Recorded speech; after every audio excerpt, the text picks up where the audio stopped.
کرنے کو کہا ہے اور ایک کام نہ کرنے کو کہا ہے۔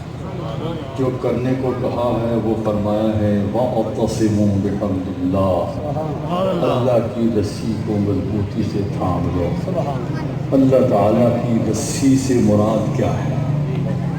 ایک قول یہ ہے کہ اس سے مراد کتاب اللہ ہے، اللہ پاک کا کلام ہے، یہ بھی حق ہے۔ اور ایک قول یہ ہے اس سے مراد سنت رسول اللہ ہے صلی اللہ علیہ وسلم، یہ بھی حق ہے۔ ایک قول یہ ہے کہ اس سے مراد اہل بیت اطہار کی جماعت ہے، یہ بھی حق ہے۔ ایک قول یہ ہے کہ اس سے مراد صحابہ کرام علیہم رضوان کی جماعت ہے، تو یہ بھی حق ہے کہ اس سے مراد اسلام ہے، یہ بھی حق ہے کہ اس سے مراد اسلام ہے۔ لیکن آپ کسی بھی ایک رخ کو لے لیں تو یہ نام تو جدا ہیں، مگر یہ ایک ہی چیز ہے جو کلام اللہ ہے، کلام اللہ ہی کے ساتھ سارے وقت۔ اگر اہل بیت اطہار ہیں تو ان کی بھی پہچان قرآن ہے، اور اگر صحابہ کرام ہیں ان کی پہچان بھی قرآن کریم ہے۔ یہ قرآن کریم جو ہے یہ ان کی بھی پہچان ہے، یعنی اہل بیت اطہار کی اور صحابہ کرام کی۔ اور اسلامی تعبیر اسی سے ہے کہ یہ قرآن کریم نے اسلام ہی کو بیان کیا ہے، اسلام کے۔ تو یہ آپس میں ان معنوں کے اندر بہت نہیں، کسی نے جس جہت سے دیکھا اسے قرآن ہی نظر آیا، یعنی مفسرین نے غور سے اسلام کی تمام اسلامیات کے اندر جب غور کیا تو پیچھے قرآن نظر آیا۔ انہوں نے جب اہل بیت اطہار کی سیرتوں کو دیکھا انہیں پیچھے قرآن نظر آیا۔ انہوں نے صحابہ کرام علیہم رضوان کی جب مقدس سیرتوں کو دیکھا تو انہیں قرآن نظر آیا، اور جب انہوں نے غور کیا تو قرآن دراصل یہ سنت مصطفیٰ ہی اس کی امین ہے اور حضور ہی کی اداؤں کا نام ہے جسے کلام اللہ کہا جاتا ہے۔ اس لیے یہ کوئی اس میں بوجھ نہیں، لیکن بعض لوگ جو ہیں وہ بعض زاویوں سے گفتگو کرتے ہیں، اور اس اینگل سے جب گفتگو کرتے ہیں تو ہمارا رخ کسی اور طرف موڑتے ہیں۔ اب آپ بتائیں کہ حبل اللہ، اللہ کی رسی، اگر قرآن ہے تو بھی حق، جیسا میں نے عرض کیا یہ بھی درست ہے، اسلام ہے تو بھی درست، اہل بیت اطہار ہے تو بھی درست، اور صحابہ کرام ہے تو بھی درست۔ معنی یہ ہے کہ قرآن میں جو کچھ ہے وہ بھی اللہ کا کہا ہوا ہے، اور جو کچھ رسول اللہ فرمائے وہ بھی دراصل اللہ ہی کا ارشاد ہے، اور صحابی کوئی اپنی طرف سے بات نہیں کرتا، اور کوئی اہل بیت اطہار میں سے اپنی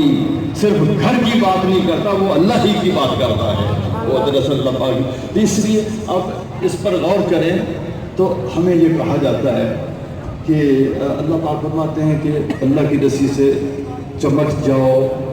اب ہم پوچھتے ہیں سیدنا صدیق اکبر رضی اللہ تعالیٰ عنہ سے، صدیق اکبر رضی اللہ تعالیٰ ایک فکر دی، مشہور بات ہے کہ حضور ایک فکر دی کہ غزوہ تبوک کا زمانہ تھا، تو رسول اللہ صلی اللہ علیہ وسلم نے حکم دیا کہ جو کچھ کسی کے پاس ہے مال متاع و جمع کرو۔ سیدنا صدیق اکبر رضی اللہ تعالیٰ عنہ، حضرت عمر، دیگر صحابہ اپنے گھروں میں چلے گئے۔ حضرت عمر رضی اللہ تعالیٰ عنہ راضی ہیں، فرماتے ہیں کہ میں نے کہا کہ اس بار میرے پاس بڑا مال و متاع ہے، بہت سارے میرے پاس دولت ہے، روپیہ پیسہ گھر کا سامان ہے، آج میں حضور کی بارگاہ میں جاؤں گا، سب سے بازی لے جاؤں گا۔ گھر گئے اور اپنے سارے گھر کا سامان آدھا آدھا کیا، اور آدھا سامان کر کے وہ حضور کی بارگاہ میں آ کر کے ڈھیر کر دیا۔ اور کچھ دیر گزری، سیدنا حضرت صدیق اکبر رضی اللہ تعالیٰ عنہ، سیدنا صدیق اکبر رضی اللہ تعالیٰ عنہ آپ ایک گٹھڑی میں سامان اٹھایا ہوا آ رہے ہیں، اور میرے آقا جلوہ گر ہیں، حضور مسجد نبوی کے اندر ہیں، کیسا حسین وہ منظر ہوگا جب میرے آقا انتظار میں وہاں لوگوں کو ترغیب دلا رہے ہیں کہ لاؤ جو کچھ کسی کے پاس میسر ہے، صحابہ ڈھیر لگا رہے ہیں۔ حضرت سیدنا صدیق اکبر رضی اللہ تعالیٰ عنہ آ رہے ہیں، ابھی وہ پہنچے نہیں، حضور کیا دیکھتے ہیں؟ جلال الدین سیوطی فرماتے ہیں کہ حضور نے دیکھا جبریل امین آپ حضور کے سامنے حاضر ہوتے ہیں۔ حضور نے دیکھا جبریل امین نے ٹاٹ کا لباس پہنا ہوا ہے اور ببول کے کانٹوں کا بٹن بنائے ہوئے ہیں۔ حضور نے پوچھا یہ کیا ہے؟ کہتے ہیں حضور آج میرا یہ لباس نہیں، سارے ملکوتیوں کا یہ لباس ہے۔ بات کیا ہے؟ حضور اس لیے کہ وہ آپ کا یادگار صدیق اکبر ابھی آ رہا ہے، وہ آ رہا ہے، اور اس نے بھی آگ کا لباس پہنا ہوا، اس نے حضور کی خدمت میں پیش کرنے کے لیے تن کے کپڑے بھی اس گٹھڑی میں ڈال دیے ہیں جو حضور کی بارگاہ میں پیش کرنے ہیں۔ وہ گٹھڑی لے کے جب حضور کی بارگاہ میں پیش ہوئے تو حضور نے پوچھا، ظاہر ہے کہ جب کار کا لباس پہنا ہے تو حضور نے پوچھا ما ابقیت لأہلک، اور گھر والوں کے لیے بھی کچھ چھوڑا ہے؟ وہ اگر تن کے کپڑے بھی اٹھا کے لے آیا ہے، گھر والوں کے لیے بھی کچھ چھوڑا ہے؟ انہوں نے کہا کہ یا رسول اللہ ابقیت لہم اللہ ورسولہ، ان کے لیے اللہ اور اللہ کا رسول چھوڑ رہا ہوں۔ اب آپ سوچیں، دعوت فکر یہ ہے کہ یہاں وہ یہ کہہ رہے ہیں کہ میں اللہ اور اللہ کا رسول گھر چھوڑا ہوں ان کے لیے، جبکہ اللہ کے رسول ہی سے تو بات کر رہے ہیں۔ حضور ان سے پوچھ رہے ہیں کہ تم نے گھر کے لیے کیا چھوڑا ہے؟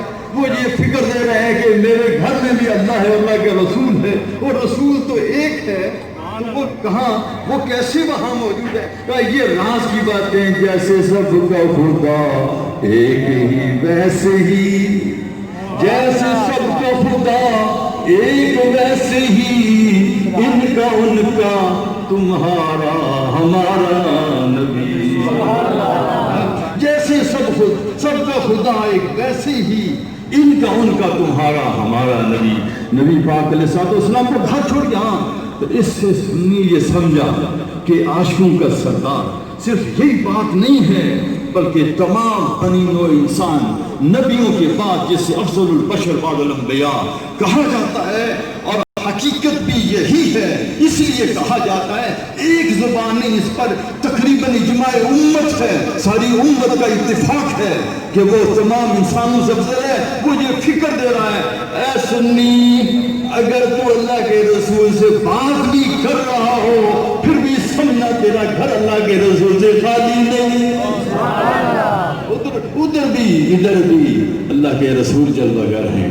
اب یہ فکر کس نے دی؟ سیدنا صدیق اکبر نے۔ اللہ پاک فرماتے ہیں وَاعْتَصِمُوا بِحَبْلِ اللَّهِ، اللہ کی رسی کو مضبوطی سے تھام لو، جو مضبوطی سے تھامنا ہے۔ اور فرمایا مَا آتَاكُمُ الرَّسُولُ فَخُذُوهُ، جو رسول دے دیں اسے لے لیں۔ حضور کیا فرماتے ہیں علیکم بسنتی و سنت الخلفاء الراشدین، تم پر میری سنت اور خلفاء راشدین کی سنت لازم ہے۔ اور پھر یہ وہی خلیفہ راشد ہے جو یہ کہہ رہا ہے ابقیت لہم اللہ ورسولہ، میں گھر اللہ اور اللہ کا رسول چھوڑ گیا ہوں۔ اب بتاؤ حبل اللہ والا کون ہے جو یہ مانے کہ اللہ کے رسول کو اللہ پاک نے ساری کائنات، ساری دنیا، جیسے خود حضور نے فرمایا پوری روئے زمین سمیٹ کر کے رب نے میرے سامنے کر دی، میں اس کے مشارق بھی دیکھتا ہوں، اس کے مغارب بھی دیکھتا ہوں۔ جب ہمیں تو ایک مشرق ایک مغرب محسوس ہوتا ہے، نظر نہیں آتا، پر پیارے مصطفیٰ فرماتے ہیں کہ تمام مشارق، ہر روز سورج کا نیا مشرق ہوتا ہے، ہر روز سورج کا نیا مغرب ہوتا ہے۔ جس جگہ سے آج طلوع ہوا، آج غروب ہوگا، کل وہاں سے طلوع نہیں ہوگا، ایک اور مشرق ہوگا، ایک اور مغرب ہوگا، روز بروز کچھ نہ کچھ تبدیلی ہوتی رہے گی۔ حضور فرماتے ہیں میں نے تمام مشارق بھی دیکھ لیے، تمام مغارب، میں ان کو ایسے دیکھتا ہوں جیسا کہ میں ہاتھ کی ہتھیلی کو دیکھتا ہوں۔ ہاتھ کی ہتھیلی اگر سامنے اور کتنے قریب ہے۔ اب کوئی یہ سمجھے حاضر کا معنی کیا ہے، ناظر کا کیا معنی ہے؟ یوں سمجھ لو ساری روئے زمین حضور کے سامنے حاضر، حضور کے سامنے حاضر تو حضور بھی حاضر، اور حضور دیکھ رہے فرماتے ہیں انظروا فیہا، تو حضور ناظر۔ اب یہ فکر کس نے دی؟ صدیق اکبر نے دی۔ اور یہ اللہ پاک نے فرمایا وَاعْتَصِمُوا بِحَبْلِ اللَّهِ، اللہ کی رسی کو مضبوطی سے تھام لو۔ اب دیکھ لو جدھر یہ اللہ کی رسی والے ہیں نا ادھر ہی سارے جمع ہو جاؤ۔ فرمایا وَلَا تَفَرَّقُوا، ان سے لڑا نہ ہونا۔ جو یا رسول اللہ کہنے والا ہے، جو حضور کا سایہ نہ ماننے والا ہے، جو حضور کو نور ماننے والا ہے، جو حضور کو حاضر ناظر ماننے والا ہے، خاتم النبیین کا عقیدہ اٹل رکھنے والا ہے، فرمایا یہ سارے کے سارے ان کے ساتھ جمع ہو جاؤ۔ وَلَا تَفَرَّقُوا، یہ ٹولیوں میں بٹو نہیں۔ آج کا سبق یہی ہے میرے لیے اور آپ کے لیے۔ دیکھیں اپنے عقائد صحیحہ کو پہچانیں اور جانیں، اور پھر ہر اہل غیرے کے ساتھ اٹھ کے دوڑ نہ پڑیں، چل نہ پڑیں، بلکہ علم حاصل کریں، مگر دیکھیں کس سے حاصل کر رہے ہیں۔ اگر اس دل دماغ کے اندر اگر عشق مصطفیٰ، نور مصطفیٰ، حب مصطفیٰ بھری ہوئی ہے، وہاں سے جو دین آپ کو ملے گا اصل دین وہی ہوگا۔ اللہ تعالیٰ ہمیں توفیق عطا فرمائے۔